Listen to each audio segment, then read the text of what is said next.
My name is Elise Gardner. I'm 39 years old. I live in Boulder, Colorado, in a 2-story home with a red door, 2 kids, and what used to be a marriage I believed in. On paper, I was doing everything right: part-time graphic designer, full-time mom, organized, present, loving. We weren't flashy, but we were consistent. Safe.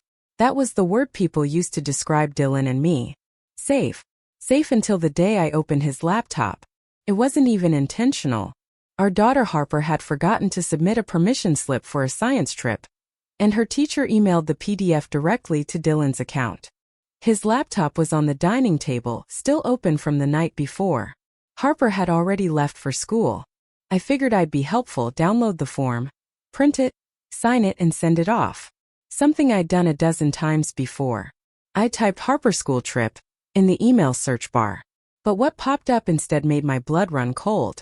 Subject: last night was everything I needed. From Melissa Palmer. Melissa Palmer. That name felt like a slap. Melissa was Dylan's ex-girlfriend from college. The one he reconnected with briefly during the first rocky year of our marriage, when Harper was still in diapers and we were both sleep-deprived and arguing over who forgot to buy formula. He swore they only exchanged a few emails back then. I believed him. But now, nearly 15 years into our marriage, her name showed up again. And this time it wasn't just a "Hey, how are you" message. The preview line beneath the subject read, "Still thinking about that hotel in Aspen? You were right. It was better than the first time." Clicked it. I wish I hadn't. But I did. Inside were threads. Long ones. Photos. Attachments. Flight confirmations. Room bookings under a fake name, his fake name. He even had a burner Gmail account. I recognized the pattern of his password. It was a variation of the one he used to sign into Netflix. I don't know how long I sat there staring at that screen, just blinking and rereading the words. The world around me stayed eerily still. My coffee went cold. A bird tapped against the window and made me flinch. He wasn't just having an affair. He was having a second life. When he came home that night, I played it cool. I greeted him with a kiss on the cheek, asked about his day, poured him a glass of wine. He told me his client dinner in Denver ran long. I nodded, pretended I believed him. He had no idea I knew. And that's when I made a decision. I wasn't going to confront him, not yet. I needed answers. I needed truth. Not just rage. Because there was a time before the kids, before the betrayal, when Dylan and I were something real. And I needed to know when exactly it had died. Or if it ever really lived. That night, after he went to bed, I pulled up the emails again. My hands shook as I scrolled through them. And then something new caught my eye: a forwarded flight itinerary to Boston. But the reservation was for 2 passengers. And the second name wasn't Melissa Palmer. It was Caitlin M. Brooks. My sister. First, I thought it was a coincidence. Caitlin is a common name. But Brooks? That was her married name. I clicked the attached document. There it was. Passenger Melissa Palmer. Guest, Caitlin M. Brooks. Trip purpose: personal Aspen spa weekend. The dates matched the weekend Dylan had claimed to be attending a construction expo in Salt Lake City. Suddenly everything shifted. My mind reeled. Melissa was the mistress, but Caitlin? Why would she be traveling with her? How did they even know each other? I wanted to scream, cry, punch something. But instead, I closed the laptop, walked into the bathroom, and stared at my reflection under the flickering vanity light. I looked like myself, but I didn't feel like her anymore. I had always been the calm one, the peacemaker, the one who fixed things, glued the broken parts together, convinced everyone that things were fine even when they weren't. Not this time. Not with my husband. Not with my sister. I had no idea how deep this went. But I knew one thing for sure. They thought I'd never find out. They were wrong. I didn't sleep that night. I lay beside Dylan, listening to the rhythm of his breathing, watching the soft rise and fall of the man I thought I knew better than anyone. The weight of knowing pressed against my chest like a stone. Every snore, every rustle of the sheets felt like mockery. He was resting peacefully. I was drowning in truths I hadn't asked to find. And my sister. That part hurt more. The next morning I went about everything normally. Packed the kids' lunches, kissed them goodbye, told Dylan to have a good day at work. He smiled, kissed my cheek, and said, "Love you." I almost laughed. Instead, I said, "You too," and watched him drive away. As soon as the garage door closed, I opened my laptop. I searched for more emails, then phone records. I knew Dylan kept backups of everything on a cloud drive, mostly work invoices and scanned receipts. But buried deep in a misnamed folder, archive_2019 for miscellaneous, was a goldmine. Dinner reservations. 2 ticket shows in Denver. Uberrecapes. He always claimed those nights were business trips or late construction site walkthroughs. But some of those Ubers dropped him off at a boutique hotel I'd only seen once. When my sister Caitlin posted an Instagram story from its rooftop bar over 2 years ago, I remembered it because I'd commented, "Looks amazing. Who are you with?" She never answered. I went to Caitlin's social media next. She was always the more glamorous one, perfect outfits, perfect captions, that curated look that made her seem effortless. She posted less now, but enough to piece things together. Then I noticed something small.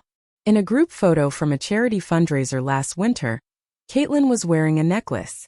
The same necklace I once caught Melissa wearing in a photo Dylan had archived in a private folder. Same shape, same brand, same gold snake chain with the diamond charm. What were the odds? I stared at the screen for a long time.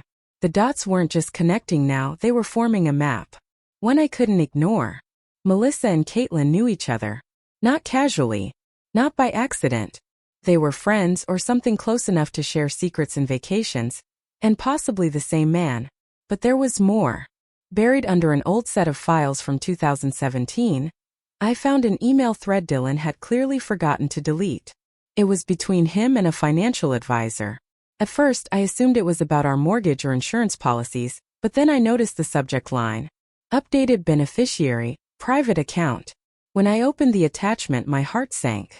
It wasn't me listed as the beneficiary. It wasn't even Melissa. It was Caitlin. My sister was the named beneficiary on a private brokerage account. I couldn't breathe. That account had nearly $86,000 in it. I knew because we had discussed it back when Dylan received a windfall from his grandfather's estate. He said he wanted to keep it separate for emergencies. Turns out the emergency was betrayal. I stared at the list of transactions tied to the account. Spa treatments, jewelry, airfare, interior design services, a storage unit rental on the south side of town. That last one stuck out. Why would he pay for a storage unit? Why would she? I drove there the next day. It was a plain facility, nothing fancy. Rows of metal doors with numbers, security cameras, a digital keypad at the gate. I sat in my car across the street, hands shaking, trying to come up with a reason not to go in. But I couldn't ignore it. I used my phone to search the rental listing, and sure enough, it was in Caitlin's name. Paid through Dylan's account. I waited. I didn't know for what. Maybe to see her show up. Maybe for someone else to explain it all. And that's when I saw her. Caitlin. She pulled up in her silver SUV, the one I used to ride in during our weekly coffee runs, before we drifted apart. She didn't see me. Or if she did, she didn't react. She unlocked the unit, pulled out a few boxes, and drove off after barely 5 minutes. I waited another 10. Then I walked inside. I gave the manager a fake name and said I was interested in renting a unit and just wanted to see the layout.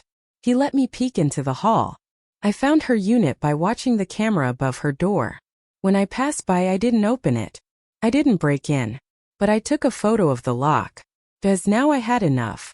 Not everything, but enough to push this forward. Later that night, I invited Caitlin over. Told her I needed help going through some of Mom's old boxes, that I found a few pictures she might want. She arrived with wine and a smile, like we hadn't grown apart. Like she wasn't hiding the knife in her hand behind her back. We sat in the living room. I let her sip and talk. And when she went to the bathroom, I slid her keys off the counter and took a photo of the one labeled store. Identical to the lock on the unit. When she came back, I smiled and poured her another glass. And as we clinked our glasses together, I told her, "I've missed this." She smiled and said, "Me too." And I believed her because liars always tell the best stories. The next morning, after Dylan left for work and the kids were dropped off at school, I drove straight to the storage facility. I had the copied photo of Caitlin's key saved on my phone, and I'd had a duplicate made at a small locksmith downtown. Just told them it was for a summer cabin rental. No one asked questions. I parked in the far corner, pulled the brim of my baseball cap low, and checked the cameras. They looked functional but outdated. Maybe they recorded. Maybe they didn't. I wasn't taking chances. I walked straight to unit number 206. My heart pounded so loudly I was afraid I might pass out before I even turned the key. I unlocked the unit. It creaked open slowly, revealing a neatly packed, well-organized space. Not boxes of old furniture or holiday decorations like you'd expect. No, this was something else entirely. Inside were a rolled-up canvas with Dylan's signature on it, his old college paintings. He hadn't painted in years. Gift bags, pristine and used high-end, with tags still on them from jewelry stores and boutique brands. A photo album. A locked drawer chest, thin like a filing cabinet. And on the far left, a box labeled Elise's wedding folder. Do not discard. I froze. My wedding folder? I hadn't seen that in years. I thought I lost it in the move 8 years ago. I remember searching everywhere, thinking maybe I'd tossed it by accident. But here it was, tucked in a storage unit under my sister's name. I opened it with trembling fingers. Inside were copies of vendor contracts from our wedding, handwritten notes between me and the wedding planner, swatches of fabric from my dress fitting, and a printed email from Dylan to Caitlin. The subject line: "You promised this wouldn't affect the wedding." The email body: "I'm telling you now, this ends before Elise finds out. I can't cancel the wedding this late. She's already paid for most of it. You said you understood. This thing between us was a mistake. I can't keep playing both sides. End it. Don't come to the rehearsal dinner." I dropped the page. The date was 10 days before our wedding. I felt the floor vanish beneath me. He'd slept with Caitlin before we were married, and she showed up anyway. Wore the dress. Gave the toast. Smiled at me from across the table like nothing had happened. I turned to the photo album next. Its black leather cover was clean, unmarked. But inside were photos that didn't belong to any family memory I'd ever seen. Photos of Dylan and Caitlin. Together. Hotel lobbies. Room selfies. A vacation in Breckenridge. Her wearing one of my scarves. Him in a jacket I bought for Christmas. One photo was labeled on the back in Caitlin's handwriting: Napa. Our secret getaway. I slammed the album shut and staggered back dizzy. My mind spun in circles, retracing every memory I had that included the two of them in the same room. Every holiday. Every barbecue. Every family birthday. And I remembered the way Caitlin always laughed at Dylan's jokes a little too loudly. How Dylan always poured her wine without asking. How they both looked away that one Thanksgiving when my mother said, "You two get along better than most married couples." I felt sick. I wanted to scream, to burn everything in that unit. But I didn't. I took photos. Every item, every label, every email. I put everything back exactly how I found it. Locked the door behind me. Drove home in silence. At home, I sat in the living room staring out the window for what felt like hours. And then I started writing. I needed a timeline. A map of the betrayal. I wrote down every date I could find, receipts, photos, emails. Every time they were in the same place. Every lie I had unknowingly helped cover up. When Dylan walked through the door that evening, humming to himself and asking what was for dinner, I felt something inside me go completely still. "I thought I'd make that roasted garlic chicken you like," I said, smiling. He kissed my cheek and headed upstairs to change. And while he showered, I slid the voice recorder I bought earlier that day under the bathroom sink. A small one, disguised in a vented casing. Because the next time he talked to Melissa or Caitlin or anyone, I wanted proof. Real proof. I was done watching. Now I was going to listen. And when I had everything, I was going to make them regret ever thinking I was the weak one. Over the next few days, I moved like a shadow through my own life. School drop-offs, work emails, dinner at the table with Dylan and the kids. It all looked normal from the outside. But inside, I was a woman counting seconds. Watching, listening, collecting everything I needed to set my trap. I checked the voice recorder every night after Dylan fell asleep. The first day? Nothing. The second? A phone call to Melissa, short and guarded. She asked, "Did you talk to her?" He responded, "Not yet. I need to wait for the money to move." The money? My skin prickled. I kept digging. By day 5, I had what I needed. I listened to the recording 3 times, my chest tightening with each replay. Dylan low, frustrated, the wire's scheduled for Friday morning. As soon as it clears, I'll file. She won't see it coming. She's still in La La Land, playing house. Melissa laughs softly. And you're sure everything's in your name? Dylan. Yeah. The joint account's empty. She won't realize until it's too late. I already moved the escrow for the cabin. She's got no claim on it. The cabin. The property he'd always talked about building as our forever place. The one I helped pick the location for. He told me it wasn't feasible yet. Said we needed to wait until the kids were older. He lied. And now he was using it, using everything I'd built with him to fund his next life. I sat at the kitchen table, staring at the voice recorder, cold and numb. This wasn't just infidelity. It was premeditated erasure. He wanted to vanish me from his life quietly. With my money, my memories, my family name. But what Dylan didn't know was this. I wasn't alone anymore. I had someone on the inside. Her name was Sadie Grant, Melissa Palmer's old roommate. We weren't friends back in college, but we ran into each other at a yoga class 6 months ago and became friendly. When she noticed I was married to Dylan Gardner, she blinked in surprise. I think my old roommate dated him, she said once casually. I didn't think anything of it at the time. But now? I called her. We met for coffee. I brought the printed emails, the photos, the voice recording transcript. I didn't have to ask twice. Sadie had known Melissa well, maybe too well. And once I told her everything, she didn't hesitate. Melissa brags about Dylan all the time, she said, stirring her tea. She called him her exit strategy. I always thought she was joking. Guess not. Sadie confirmed they'd met long before I found those emails. She'd seen messages. She even had a screenshot from years ago. Melissa showing off the exact same ring Dylan gave me when we renewed our vows. Melissa had called it her backup plan. I nearly vomited into my cup. Sadie said Melissa once confided that Caitlin was helpful. That she opened doors. Apparently, Caitlin had been feeding Melissa inside information for years. When Dylan's business hit a rough patch, Melissa helped him through contacts. Caitlin vouched for her. They've been grooming you for the fallout, Sadie said gently. And now that they've got what they want, they think they can disappear. They were wrong. I looked at Sadie. You said Melissa loved attention, right? She nodded. Craves it. Why? Then it's time we give her a spotlight. The plan formed quickly. I filed a private injunction with my attorney to freeze our shared assets. Everything Dylan thought he'd emptied. He didn't realize I had created a side account last year when we refinanced the house. I never told him because I didn't think he needed to know. Funny how life works. I worked with Sadie to bait Melissa into a meetup. We crafted a fake message from a real estate developer pretending to be interested in the cabin. A huge deal Dylan had been chasing for months.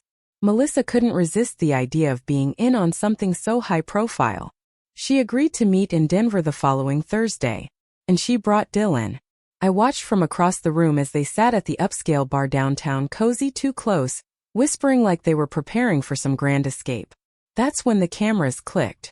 Sadie's photographer friend, planted across the bar, snapped dozens of clean, high-res photos. Melissa leaning on Dylan. Dylan holding her hand under the table. Both of them laughing, unaware they were becoming evidence. Meanwhile, my lawyer quietly submitted the proof to the bank holding the cabin's escrow account. The freeze went through that evening. And Dylan, well, he must have found out. Because that night, he came home rattled. He barely looked at me. Just grunted something about a project delay. And went straight to the bedroom. I followed. He sat on the edge of the bed, hunched over. You okay? I asked. He nodded. Fine. Just tired. I almost pitied him. Almost. But instead I said calmly, I spoke with Caitlin today. His head jerked up. I watched him freeze, like a man caught between stories, trying to remember which lie he told last. What did she say? He asked. I smiled. That's the thing about sisters. Eventually, one of us breaks. He didn't respond. I left the room and closed the door behind me, because I was saving the big confrontation for one final stage. And it was going to happen with everyone present. Everyone. I set the table with my best china. Not because I wanted the evening to feel fancy, but because I wanted everything to feel deliberate. Controlled. Nothing about this dinner would be casual. The napkins were folded. The candles were lit. The wine was breathing in the decanter like this was just another polite family gathering. Dylan came down in a crisp blue button-down, adjusting his sleeves. "Big night," he joked. I smiled. "Family should come together, don't you think?" He didn't respond, just nodded and poured himself a drink. At 6:47 p.m. the doorbell rang. I answered it myself.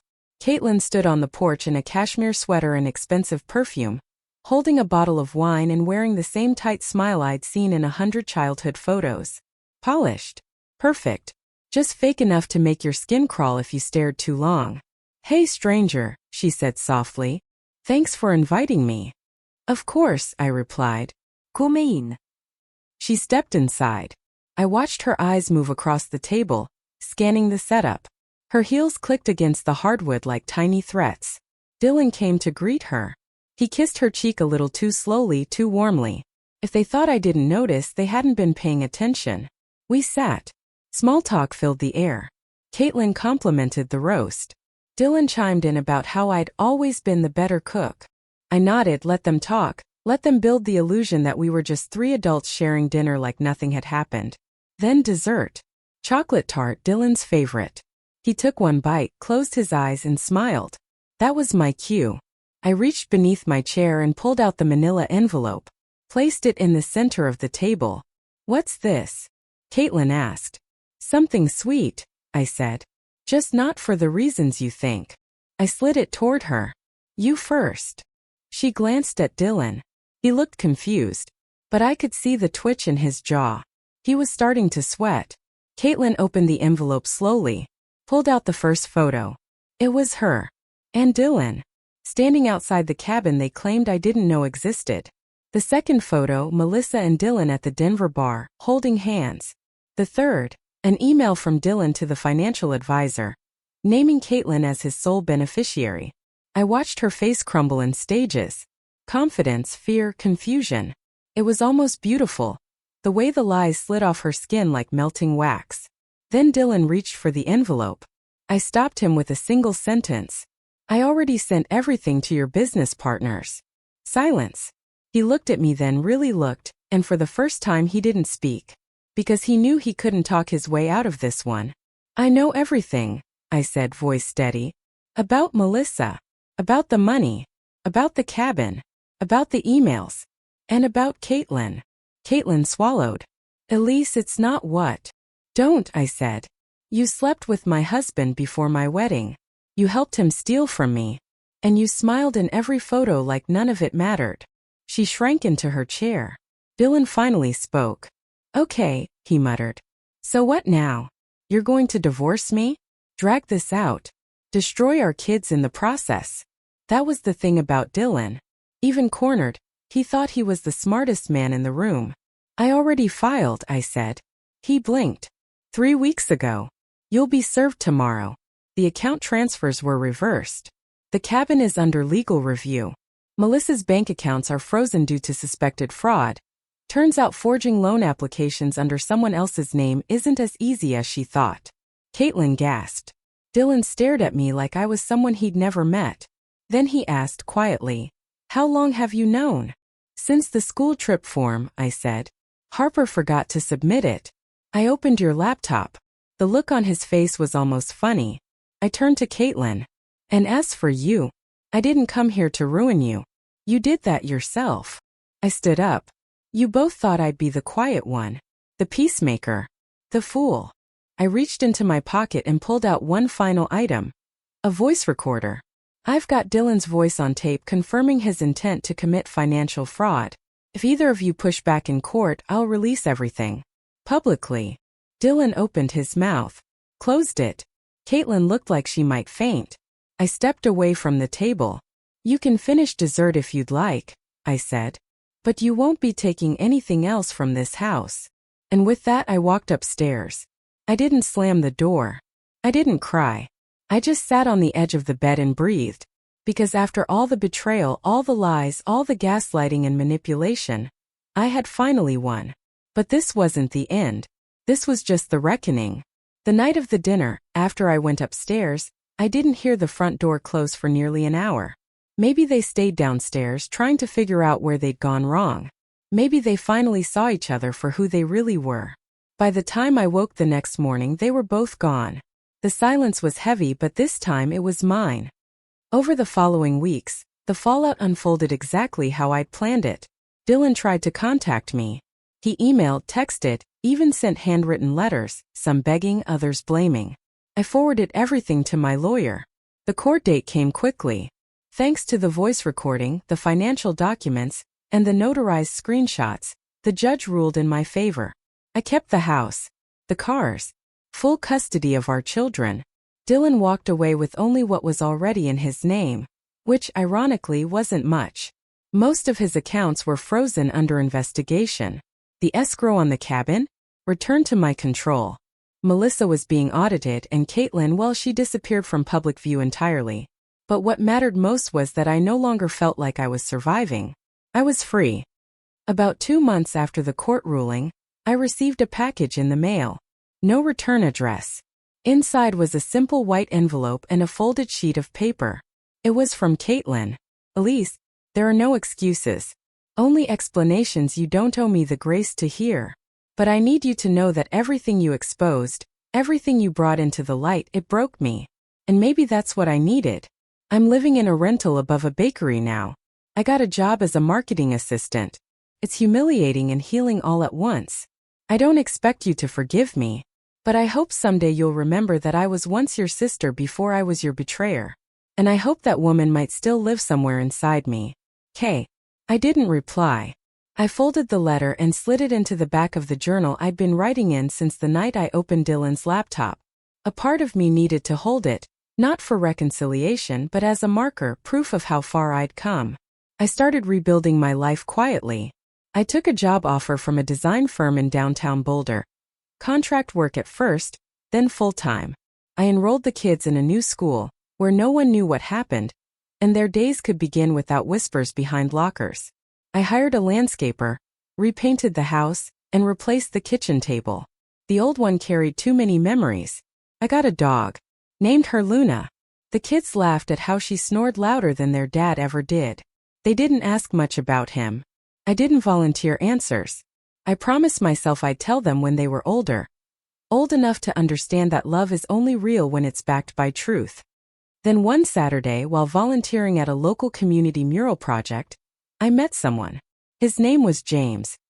He was tall, soft-spoken, and showed up with a toolbox full of brushes and rollers and the world's most crooked smile. He didn't ask for my story. Didn't push. We painted together in silence, side by side, under the warmth of spring sunlight. He handed me a water bottle at one point and said, "You've got good lines." I laughed. "You haven't seen the ones on my face."